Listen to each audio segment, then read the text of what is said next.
that growling sound from your tummy? Your stomach is sending you a message. A few hours after eating, your stomach empties out. Then the muscles in your stomach start squeezing and pushing.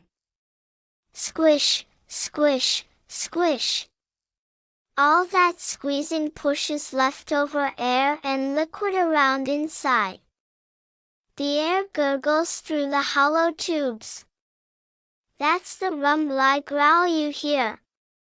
At the same time, your stomach releases a tiny messenger called ghrelin. It zooms up to your brain and says, "Hey, I'm empty, time to eat." Your brain gets the signal. And that's when you feel hungry.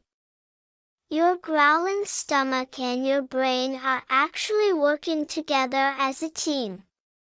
Pretty smart body, right? Next on Whoa, how do your muscles move your whole body?